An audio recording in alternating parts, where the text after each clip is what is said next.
3-4 సంవత్సరాలుగా special status ఇస్తాం తీపి కబురు వస్తుంది అంటే 2 లడ్డూలు ఇచ్చారు. ఏం నాయనా లడ్డూ తింటావా అని. అరే ఒక 3 సంవత్సరాలుగా మీరు ఇచ్చిన ఈ పాచిపోయిన లడ్డూలు ఎవరికి కావాలి? అన్ని ఎంపీ స్థానాలు 25కి 25 ఎంపీ స్థానాలు మనమే గెలుచుకుందాము, వైఎస్ఆర్ కాంగ్రెస్ పార్టీకి తెచ్చుకుందామని చెప్పి అందరినీ కోరుతా ఉన్నా.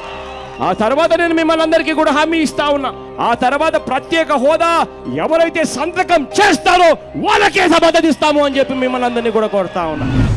మీకు ప్రత్యేక హోదా ఏంటి, ఈరోజు ఇచ్చిన ప్రత్యేక ప్యాకేజ్ ఏంటి, ప్రత్యేక హోదాలో ఏవైతే ఉన్నాయో అవన్నీ ఆ పేరు కాకుండా అన్ని వసతులు కానీ అందులో వచ్చే బెనిఫిట్స్ అన్నీ ఇస్తా ఉన్నప్పుడు మీకు బాధ ఏంటి? పోలవరం ప్రాజెక్ట్ కావాలి, మన రాష్ట్ర ఆర్థిక ఇబ్బందుల్లో ఉంది, అవన్నీ తీసుకుంటున్నాం.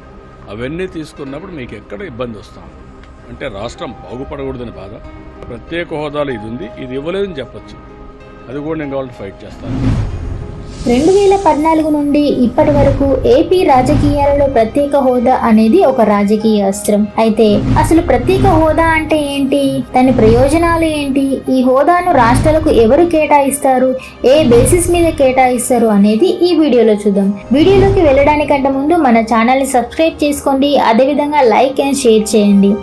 ఏపీ బైఫర్గేషన్ టైంలో తెలంగాణ రాష్ట్రానికి హైదరాబాద్ ను రాజధానిగా కేటాయించారు. ఆంధ్రప్రదేశ్ కు కొత్త రాజధానిని ఏర్పాటు చేసుకునేందుకు కేంద్ర ప్రభుత్వం ఒక కమిటీని ఏర్పాటు చేసింది.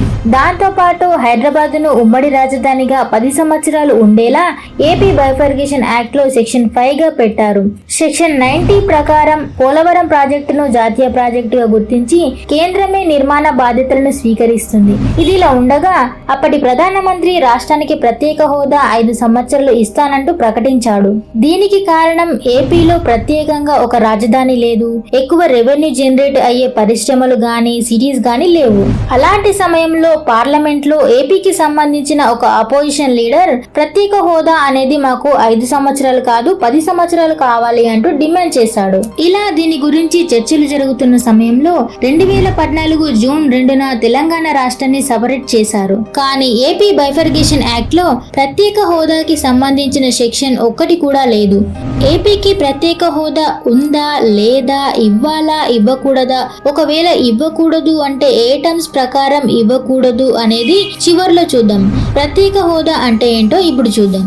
సామాజికంగా, ఆర్థికంగా మరియు భౌగోళికంగా ప్రతికూలంగా ఉన్న రాష్ట్రాలు అంటే రెవెన్యూ లోటు ఎక్కువగా ఉండి వాటిని తీర్చలేని స్థితి ఉన్న రాష్ట్రాలు, భౌగోళికంగా అంటే మిగతా రాష్ట్రాలతో పోలిస్తే మైదాన ప్రాంతం కాకుండా కొండ ప్రాంతాలు ఎక్కువగా ఉండి అక్కడ ఏ పరిశ్రమలు పెట్టడానికి వీలు లేని రాష్ట్రాలు, ఇలాంటి రాష్ట్రాలకు ప్రత్యేక హోదా ఇవ్వడానికి ఛాన్స్ ఎక్కువగా ఉంది.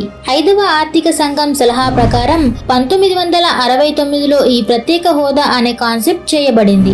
రాజ్యాంగంలోని 280వ అధికరణ ప్రకారం రాష్ట్రపతి ఫినాన్స్ కమిషన్ ను ఏర్పాటు చేస్తారు. కేంద్రం నుండి రాష్ట్రాలకు ఎంత ఆదాయం కేటాయించాలనేది ఈ ఫినాన్స్ కమిషన్ యొక్క విధి. ప్రెజెంట్ 2021-26 మధ్య కాలంలో 15వ ఆర్థిక సంఘం 41% ని రాష్ట్రాలకి రికమెండ్ చేస్తుంది. ఈ ఫినాన్స్ కమిషన్ రికమెండేషన్ కాకుండా ఆర్టికల్ 275 ప్రకారం రాష్ట్రాలలో లోటు బడ్జెట్ ను పూడ్చడానికి కేంద్రం స్పెషల్ గ్రాంట్స్ ను కూడా ఇస్తుంది. 28 రాష్ట్రాలున్న భారతదేశంలో మొత్తంగా 11 రాష్ట్రాలకు ప్రత్యేక హోదా కేటాయించగా ఇంకా 5 రాష్ట్రాలు స్పెషల్ కేటగిరీని అడుగుతున్నాయి. ప్రత్యేక హోదా ఇవ్వడానికి ఉన్న టర్మ్స్ అండ్ కండిషన్స్ ఏంటో చూద్దాం.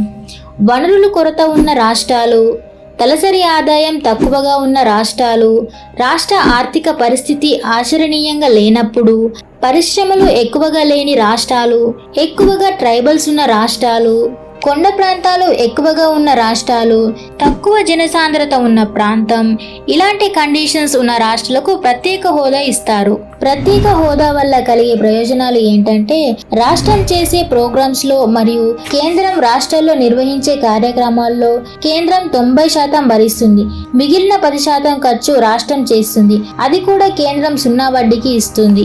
సాధారణ రాష్ట్రాలలో అంటే ప్రత్యేక హోదా లేని రాష్ట్రాలలో 70% లోన్స్ రూపంలో ఉంటే 30% గ్రాంట్స్ రూపంలో ఉంటుంది. స్పెషల్ కేటగిరీ కలిగిన రాష్ట్రాలు నిధుల కోసం దరఖాస్తు చేసుకుంటే కేంద్రం ప్రత్యేక ప్రత్యేకంగా కన్సిడర్ చేస్తుంది.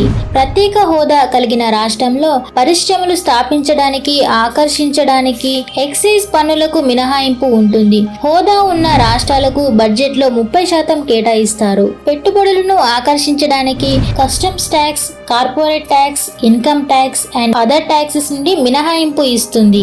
దీనివల్ల దేశంలో ఉన్న పెద్ద పెద్ద ఎంటర్ప్రెన్యూర్స్ స్పెషల్ కేటగిరీ స్టేటస్ ఉన్న రాష్ట్రాలలో పెట్టుబడి పెట్టడానికి ఇంట్రెస్ట్ చూపిస్తారు. ఈ విధంగా రాష్ట్రాలు ఆర్థికంగా ఎదగడానికి, అభివృద్ధి సాధించడానికి హోదా అనేది ఉపయోగపడుతుంది. ప్రత్యేక హోదా కలిగిన రాష్ట్రాలు ఏంటో చూద్దాం. అస్సాం, నాగాలాండ్, హిమాచల్ ప్రదేశ్, మణిపూర్, మేఘాలయ, సిక్కిం, త్రిపుర, అరుణాచల్ ప్రదేశ్, మిజోరాం, ఉత్తరాఖండ్. జమ్మూ కాశ్మీర్ కూడా స్పెషల్ కేటగిరీ స్టేటస్ ఉండేది. ఆర్టికల్ 370 రద్దుతో ప్రత్యేక హోదాను కోల్పోయింది.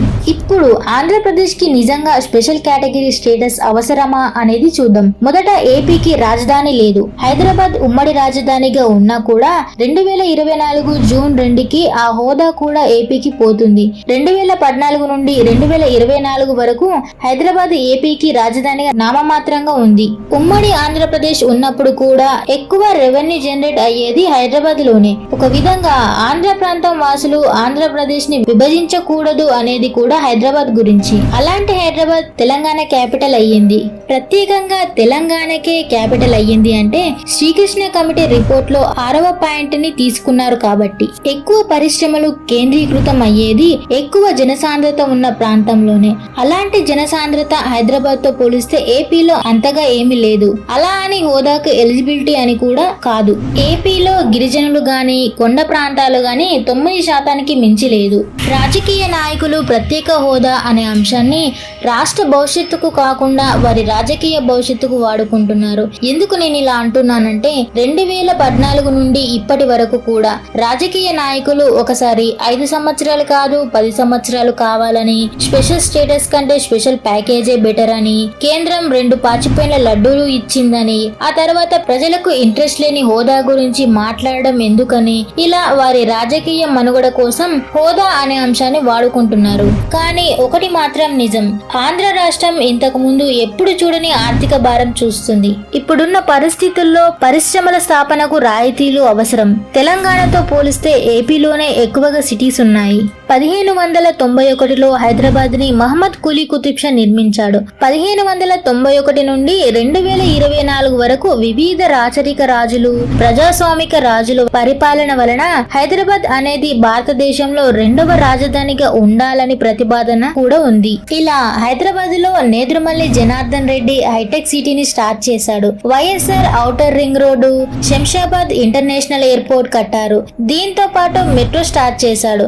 ఇలా వచ్చిన ముఖ్యమంత్రులు హైదరాబాద్ డెవలప్మెంట్ లో భాగంగా ఉన్నారు. ఇప్పుడున్న పరిస్థితుల్లో ఏపీ డెవలప్ అవ్వాలంటే కొన్ని వందల సంవత్సరాలు అవుతుంది.